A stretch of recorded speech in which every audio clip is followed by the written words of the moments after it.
What is up, guys? Alex here, welcome back. Today, I'm going to be bringing you my reaction to the newest death battle, Lara Croft versus Nathan Drake. Now, little backstory. I've never played Tomb Raider, nor have I ever played Uncharted yet. I am going to be doing Uncharted little down the line this year. But as for Tomb Raider, I don't really see myself playing that at all. Maybe I will. I don't know.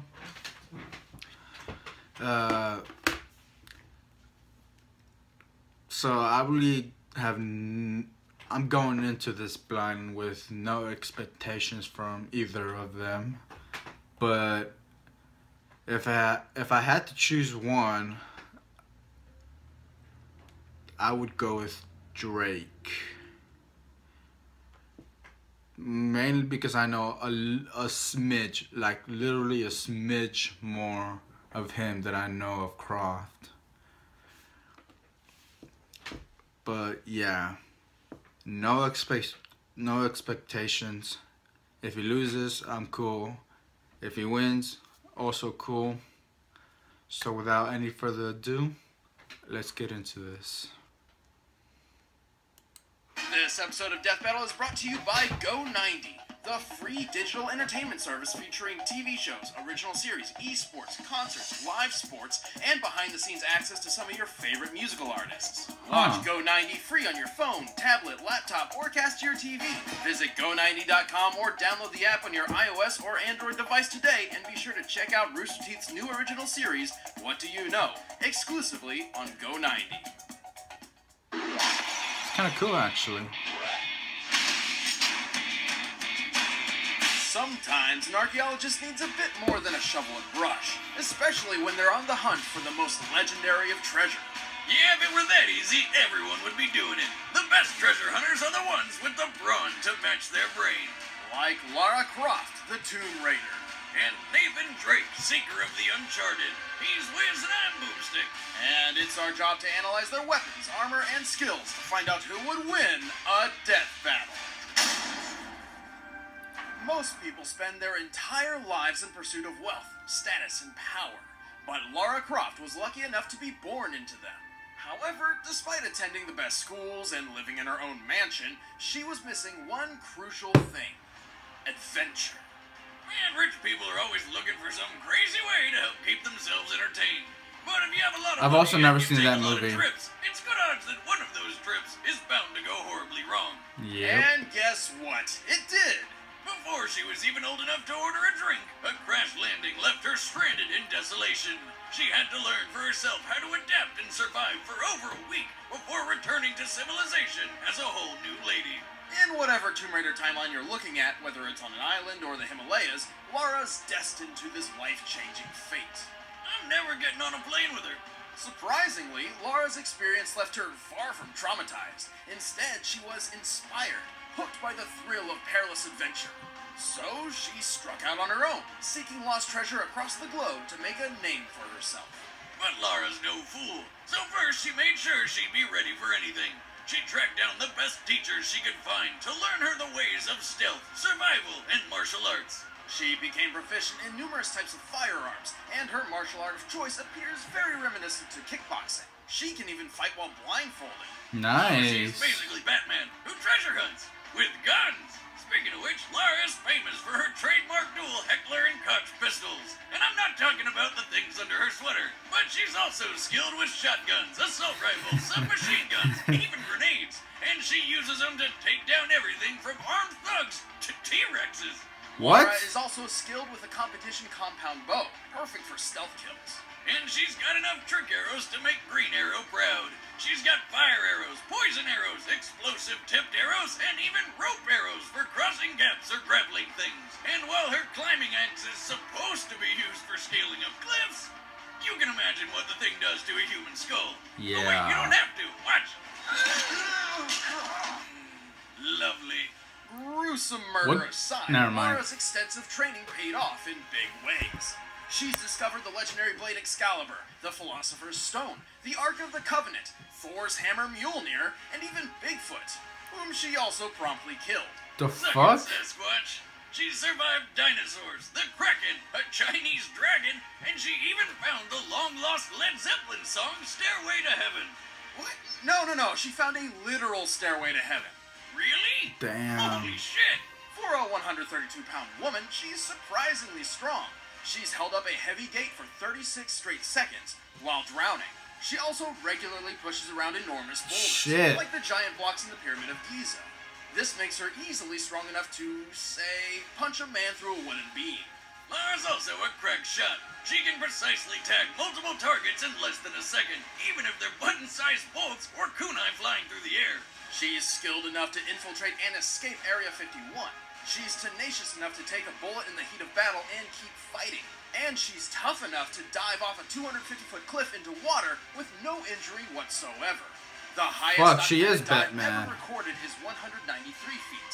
But unlike Lara, this Batwoman. driver underwent weeks of preparation and still broke his collarbone. Hell, this girl can survive almost anything. When she was younger, she got impaled by a rusty metal spike and was still able to complete an entire adventure while in constant pain. She wasn't even able to properly treat it. She had to cauterize it with a burning arrow tip. Damn, that's hardcore. I think I found my next ex-wife. And then there was that one time she threw her climbing axe at a helicopter and it just exploded. Yeah, the only logical explanation being she threw the axe into the chopper's air intake, shredded its internals, which caused a spark that reached its gas tank. She made the helicopter explode with nothing but an axe. That girl's got one hell of an arm. I think we can all agree Lara is a badass, but she thinks so too, and can get a bit reckless. If she gets too full of it, she can always find herself at the wrong end of a tree branch, crushed by boulders, mauled by wolves, shot in the head, stabbed through the face, all sorts of horrific fatal mistakes. Damn. Even knowing that, the risk doesn't keep her from any of her bewildering adventures. Really? Don't you think you've seen enough? I thought it was a show that's... Sic Parvis Magna. To most people, these words hold little meaning, but for globetrotting explorer Nathan Drake, it's his life motto. Greatness from small beginnings. And beginnings don't get much smaller than his. Little Nate spent half his childhood in a boys' home, where he was raised by nuns, picked on by bullies, and pretty much just hated on for every second of his life. Nathan found solace in his fascination with history, particularly the explorer who found El Dorado, Sir Francis Drake. And like his idol, Nathan dreamed of one day escaping the orphanage to go on treasure hunts of his own. And he did, with his big brother Sam. The treasure? They're Dead Mom's old journals about Mr. Drake himself. Turns out they were in some old lady's house, so they broke in, she called the cops, and then immediately died of a heart attack. Obviously not wanting to be caught trespassing and standing over a dead woman when the police arrived, Nathan began a life on the run. Talk about shitty luck. Man, all he wanted was a book. Fortunately, Nathan seemed born for the treasure hunter's life. He's exceptionally athletic, has encyclopedic historical knowledge, and can find a way out of almost any bad situation with his quick wit. He'd make sure that everyone would remember the name Nathan Drake.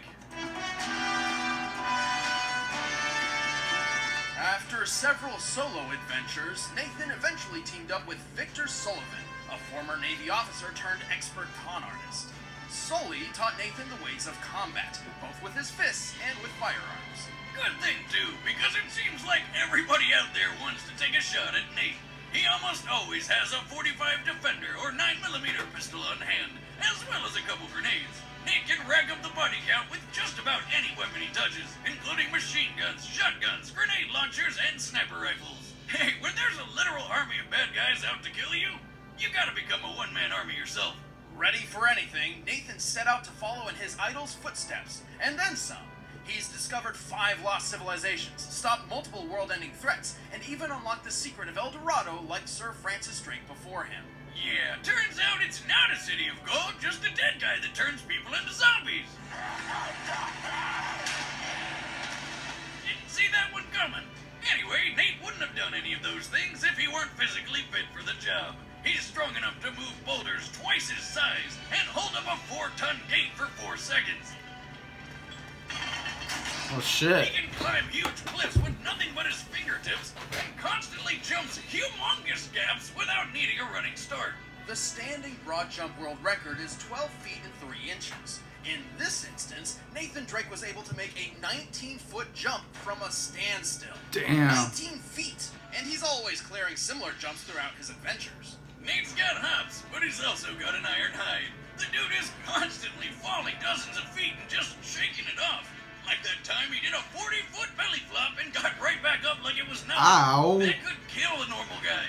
Nathan Drake is nothing if not determined. When he found himself cornered on a train and bleeding out from a bullet wound, his solution was to simply blow the whole thing to oblivion. What a convenient pile of propane tanks. But of course, he survived the crash and even climbed to safety, despite having no way of knowing he'd get out of this whole mess alive at all. On top of all that, look what he's wearing. It's freezing up there. Actually, explosions generally seem to be his exit of choice, like when he blew up a cargo plane while flying over Saudi Arabia. After surviving the trip to the ground, he wandered the desert for 2 straight days with 0 food or water. But even with all that, when he found a bunch of mercenaries who wanted to kill him, he was still able to fight them off. How is this guy real? What kind of deal did he make with Satan? Because he should know that stuff comes with a terrible price. Believe me. All of this just proves how careless and haphazard Nathan really is. This man rarely, if ever, has a plan for anything at any point. Nearly every moment of his life, whether he's in or out of danger, Nathan's philosophy insists that he simply roll with whatever punches come his way. When it comes down to it, much of his survivability can be chalked What the fuck even is that? And also his incredible knack for improvising and adapting. Lucky or not, hundreds, if not thousands of bad guys have tried to beat him to some treasure and lost. It's good odds that if you go up against Nathan Drake, you're not just gonna lose that treasure, you're gonna lose your life. What the hell did you do back there? Well, you know, save the world. All right, the combatants are set. Let's end this debate once and for all. But first, I'm gonna tell you how to save your relationship.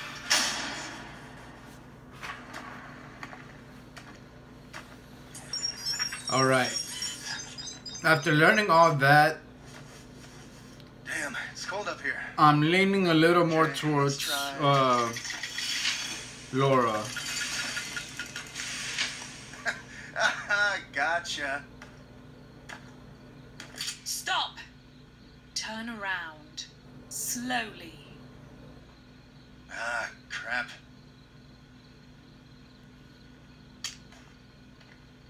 Hey there. I'm guessing the whole finders keepers rule isn't gonna apply. Cut the chit-chat. The Grail's coming with me. The Either Holy walk Grail? away or die right here.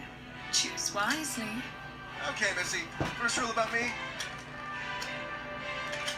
I don't walk away.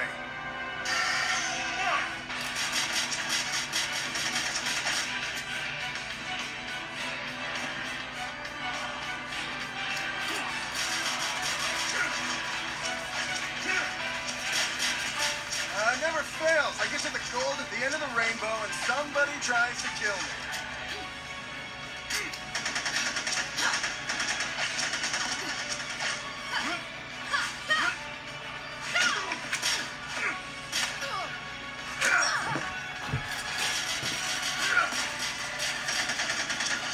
This is really nice. Oh, that's not good.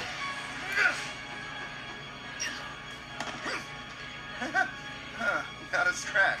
Do you know what you've done?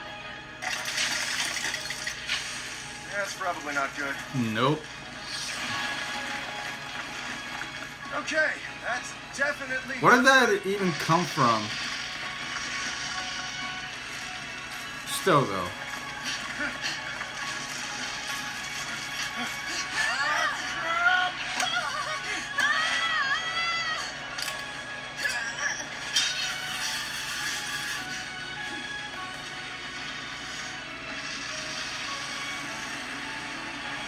Did he win? Seems a little anticlimactic. How? That doesn't even make sense.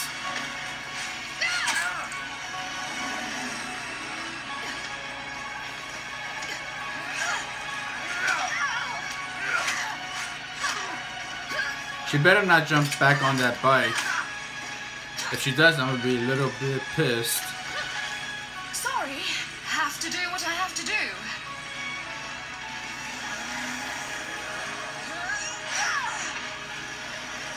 What? Ah, crap.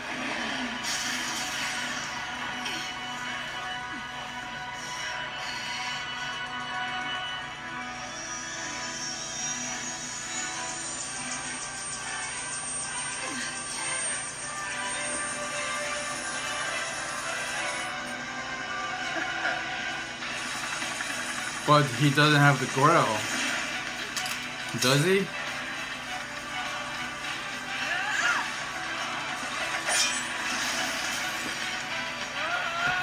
What? Ah, damn it. Not a scratch.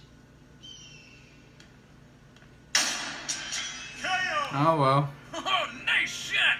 Told you she had a good arm. Lara and Nathan have both displayed impressive feats of strength, durability, agility, and weapon skills. But Lara tended to have the edge in every category. Both of them were way stronger than you'd think. Nathan shoved a boulder large enough to weigh 20 tons. That means he literally had the strength of 10 men. But in Lara's case, she moved several limestone blocks used in the Great Pyramids. Not only Yeah, did she those- move to much farther distances than Nathan, Those shits are but heavy. given their size and makeup, these blocks should weigh over 27 tons each. Lara's way tougher too, and has been through things that definitely would have taken Nate out.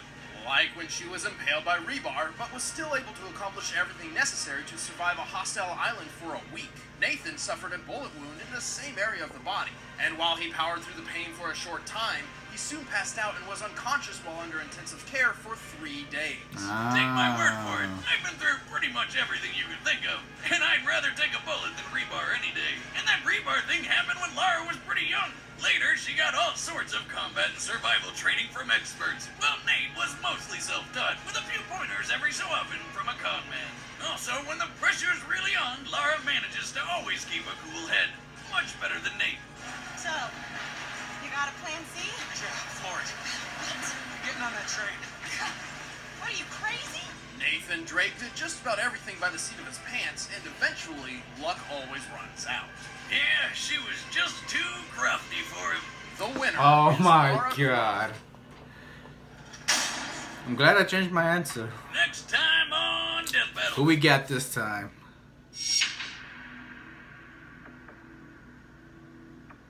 Fucking yeah. Scrooge McDuck. Who though? Hey guys, thanks for tuning in to our season 4 premiere. I'm Ben. I'm with Okay. Ben. And next time we've got Scrooge McDuck versus. Well, you gotta find out by sticking.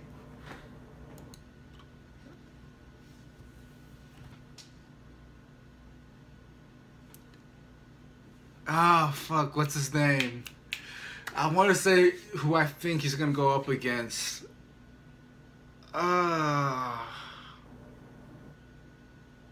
What's his name?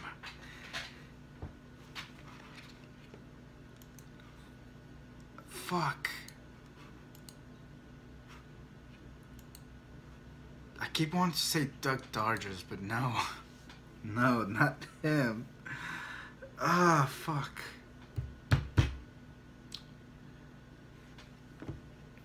Hold on.